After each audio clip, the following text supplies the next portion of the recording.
Alrighty, ladies and gentlemen, we are back at it again to spawn camp the Wuthering Waves Twitter following that initial drip marketing for Amieth that we saw just earlier today. And knowing that today is New Year's, knowing that version 3.1 is the next version, I'm going to be honest, Kuro Games is taking yet another ballsy play, deciding to go ahead and announce so many important things when it comes to Wuthering Waves on all of these goddamn holidays. But with that out of the way, we've got Luuk Herrson, the doctor that might not actually be a healer when it comes to what he actually does on the battlefield. Because with some context clues in-game, with some context clues from his actual drip marketing, and of course, the actual comment that we see over here, it turns out, ladies and gentlemen, this doctor might actually be a bit of a DPS. So let's start breaking down everything that we're seeing on this drip marketing. So the first line over here is, may this gold become your most reliable blade. I find that to be a pretty interesting thing from somebody whose main profession is healing people, taking care of their illnesses, all of that. It seems something that, you know, it seems like something that doesn't make a lot of sense, right? But I was prepared for this news. And the way that I was prepared for this news was by simply taking a look at what we actually have had available at the launch of version 3.0. And if you take a look at this Sonata set over here, we have the Rite of Gilded Revelation. And if you don't know what the word gilded means, it means covered in gold. That is what gilded means. And when you have this character over here saying, may this gold become your most reliable blade, and then his past marketing said, should that molten gold drip? And now you have a set in-game called Rite of Gilded Revelation that buffs spectral damage and then also increases basic attack damage. Well, ladies and gentlemen, I think it's pretty clear. I think it's pretty obvious for anyone who kind of like is able to do basic deduction. This is Luuk's set. Because the Pact of Neon Light Leap is for the character that has neon colors and leaps around, while the Halo of Starry Radiance is for the character that has a starry halo.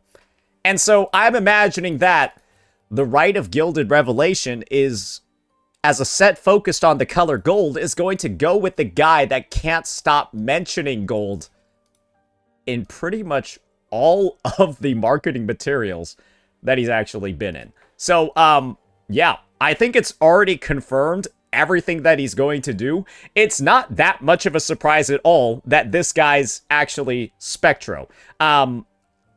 Because bro's one of the most yellow dudes we've ever seen. Luuk Herrson, attending Dr. DPS, and counselor at Star Torch Academy, is warm and friendly. His past is one of blood and lies, but he refuses to be defined by his past, never relenting in his effort to cut open lies to reveal the truth within. So I think one thing that everyone can kind of, know for certain after the 3.0 quest, minor story spoilers over here, is that Luuk Herrson knows Rover. One of the most integral parts about an exchange that they had in version 3.0 was the fact that Luuk said, welcome back. And then Rover actually remembered that statement later on and then asked Luuk to actually help them out with the sandworm threat. The fact that his past is one of blood and lies, and he's also one of the characters that helped cover up for Rover as they left the academy, and also, obviously had that relationship, knew who they were while they were at Star Torch back in the day. I'm excited. The way that they're making this sound is that, his past is one of blood and lies. He's associated with Rover. Does that mean that Star Torch Academy, back in the day, while Morny was there, is that the past of blood and lies? And I'm going to be honest, when we think about Star Torch Academy and everything that we've seen thus far, it's kind of been, a little bit happy-go-lucky. Everyone's having a good bit of fun. A disaster strikes once in a while, but it seems like a nice little slice-of-life anime. I'm hoping Luuk, thinking about Lahai Roy right now as that slice-of-life anime, I hope Luuk brings in that dark, little bit sinister element. Maybe he's related to Fraxidus. Who knows?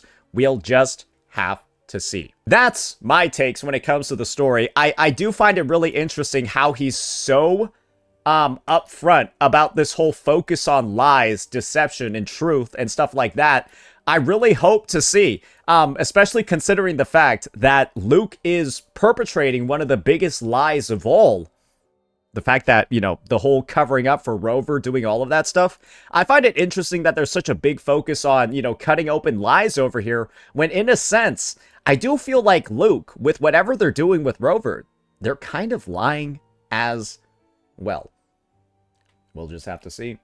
Who knows? Now, let's go ahead and take a look over here at the actual splash art itself. And there's a couple of things that really stand out to me. I think the fact that he seems to have, like, all of these statues, all of these creatures, you can see that there's all of these kind of, like, depictions in white in the background, right? I'm not entirely sure what that means. I can also see he has veins of gold, and I can also see that he's using, like, a knife or something with, like, a point in it to, like, prick his hand. And you can see that gold is flowing from his body. May this gold become your most reliable blade, and then he has his blood flowing over a sword? I don't know. Maybe he knows, I don't know. Maybe this dude knows, like, blood magic or something, or, like, gold magic, and, like, I do think it's pretty clear over here that he's got something going on with his goddamn bloodstream, because every bit that we've seen of him, this is really standing out, and now it's just dripping everywhere. And once again, you can see it's in pretty much every art that he has available. Now, let's talk a little bit about his kit. Let's talk about his potential design and what I think might actually result from his playstyle in-game. We've already clearly established, right, that the Sonata sets for 3.0 characters are really tied to, in their name, what the character is all about. We got Luuk over here. He's got gold blood, and he's all about, you know, learning stuff. And he also has, if you were able to see from some of the drip marketing that we've had right before 3.0, he's got a hobby. And that hobby is a multi-turret club consultant. I'm not necessarily sure what that means, but my take on that is that by reading his actual Sonata set and knowing the way that it works, the Sonata set works like this. And I'll just actually show you guys firsthand, because we've already made videos covering the matter. It is a little bit confusing. So let me actually go over to Cantarella, because she's actually a great person to demonstrate what's going on over here. On this set, Rite of Gilded Revelation, it's mistranslated. So let me actually pull it out over here. It increases your spectral damage by 10% on the 2-piece, but then on the 5-piece effect, every time you deal basic attack damage, it increases your spectral damage by 10%, and it has a max of 3 stacks, and the stacks fall off after 5 seconds. And when you have 3 stacks, your Resonance Liberation gains a 40% basic attack damage bonus. So what this essentially means is that that effect, casting Resonance Liberation grants 40% basic attack, is not actually accurate. At 3 stacks, your Resonance Liberation gains a 40% basic attack damage bonus. And so, for the character to actually benefit from the set, their attack needs to be considered basic attack damage on their Liberation. And Cantarella is one of the only characters in the game whose Liberation damage is considered basic attack damage. And, naturally, what I'm saying is that Luuk is probably going to have the same goddamn thing. And one thing that would make a lot of sense to me as somebody that is the multi-turret club consultant, I don't know, like, is he going to use his blood to, like, create gold turrets that persist? And then those turrets are the ones that will gain a 40% basic attack damage bonus? That's the only thing that I can imagine, right? Because this set actually works on Cantarella. And the reasoning is simple. Cantarella summons these Dreamweavers, right? Every single time she hits, those deal basic attack damage. And they actually get buffed. And all 21 of them get buffed by the set. And so I'm assuming that Luke's actual kit is going to function in a similar way, because this is kind of like the only real instance of where this set works. A lot of people thought that this set was going to be for Linné, right? Because Linné is also literally a Spectro And when you look in here, basic attacker. Like, she's literally a spectral basic attacker. That's the definition of her kit. But Linnea's Liberation, ladies and gentlemen, deals liberation damage. There's no line in here that says this damage is basic attack damage. And that's why the set doesn't actually work on her. And now that we know for certain, right, especially after the clarification of how that new set actually works, we know for certain that the name of the Sonata set is tied to its user. That's why this is for Linnea. That's why this is for Mornier. And that's why this one, ladies and gentlemen, I'm 99.999% sure this is for Luuk Herrson. What this means, ladies and gentlemen, is that I have a huge amount of faith that you can actually pre-farm for this character as we speak. Because you've got pretty much the best farming methods we've ever had for a Sonata set. You got Tacit Discord Nests, which will drop this set. You've also got Tacit Fields as well. And don't worry, it doesn't matter if you're trying to build Mornier with this set, because that's Halo Authority Radiance. It doesn't matter if you're trying to build Linnea with this set, because this is Pact of Neon Light Leap. You'll get Luke's pieces regardless. And then you get them from here as well as you're farming the characters. What the reality is going to be for most people that have played 3.0 to any degree at all is that you should likely have an incredible set for Luke, or you have all the echoes you need to make the best set ever for this unit. Because guess what, guys? Brother is not even going to need a 3-cost echo. Or sorry, isn't going to need his own echo. Because he already has one here, the Twin Nova Nebulous Cannon. That's got a 12% spectral damage bonus and 12% basic attack. Right in line with what the set is asking for. So it's kind of just, you're good to go. Then this Twin Nova Collapsar Blade Echo happens to have like its own goddamn kit. And you can see over here, right? There's like echo skill damage and all of that built in based off of doing basic attacks and resonant skills.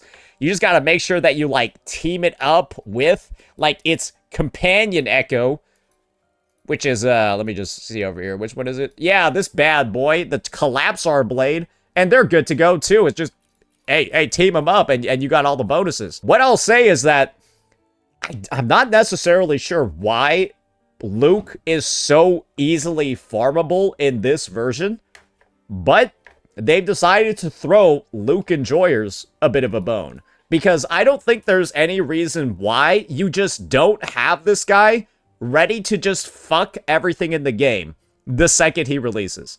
There really shouldn't be any excuse. You might just have a perfect set for him to go on day one. And so I'm just hoping that when it comes to his kit, being Spectro Basic Attacker, right, having all of these, you know, different components to him, and of course, with us knowing how his set works, I'm just hoping he's got a fun design. Because what we know about male characters and Wuthering Waves is that we don't get a massive number of them every version, right? One thing that's clear to see from Rinasita, and the, like, you can literally, this is the release of the characters right here, right? We got this guy, who's absolutely badass, right? He's actually my favorite character in the game. And then you've also got, just look how many characters are in between. 1, 2, 3, 4, 5, 6, 7, 8, 9. And there was Brant. And then the only other male limited characters we've had, ladies and gentlemen, are Zhang Liao, who's given out for free. And then, of course, Jian at the launch of the game. Do not let your guard down. Luke is going to be the 5th male character ever released in this game. But one thing for certain, just think about the kit designs and the visual designs of these units. This guy has a giant fucking green dragon. It's badass as hell. This guy literally slows down time and throws cubes at his enemies and is like, has a robot arm. This guy's a gay pirate who drops a massive anchor that deals like 300k damage. This guy is just where wins meet in a gacha game, and he's got like the best VFX I've actually seen in the game. Nothing really just compares at this point. Like, bro, can you keep up? This is what he gets from doing his forte.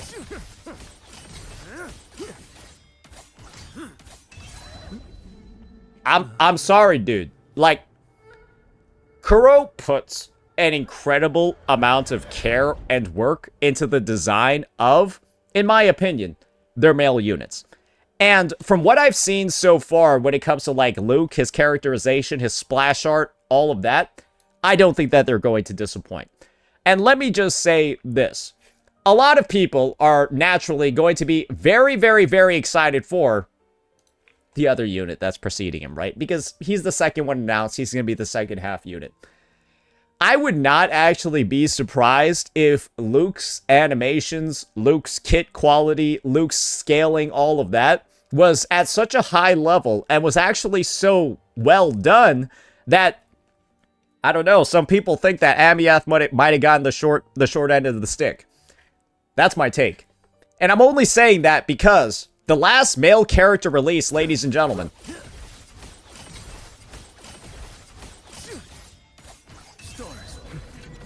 was this one. And this is what he has built into his kit. Like, bro has built-in letterboxing. Like, I probably should have shown this earlier, but like, what the fuck?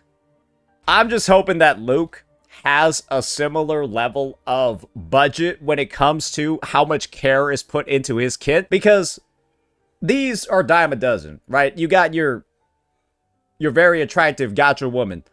This shit rare as hell, brother. This shit rare as hell. And when you know that every person developing this game, like, I assume 90% of the dev teams of these games are dudes, because, like, that's just how, I just feel like that's just how it works. I feel like the individuals at Kuro Games, they know when to represent. I'm very excited for what Luke's release has in store for us. A lot of very, very important story implications when it comes to this guy. And the whole take over here, right, that like his blood is gold and I guess he's weaponizing it to be a blade. That just sounds fucking badass, don't you think? He's like a bloodbender, but it's like gold. So is he like a gold bender? Is he like a metal bender? I don't know. I'm sure very many of us are interested to find out how the fuck he even got this way in the first place. I'm sure that's not very healthy. I'm pretty sure that's not very good either. And now, the last bit that we're going to be looking at, ladies and gentlemen, is of course going to be the little short that's always attached to these drip marketings. And it always comes with some extra lore as well. At the command of his will, the energy flowing inside Luuk Hersson's body undergoes a phase transition, accompanied by a burning sensation and a rise in temperature. In the blink of an eye, the blood in his palm solidifies into a blade that he wields with surgical precision to cut down his enemies.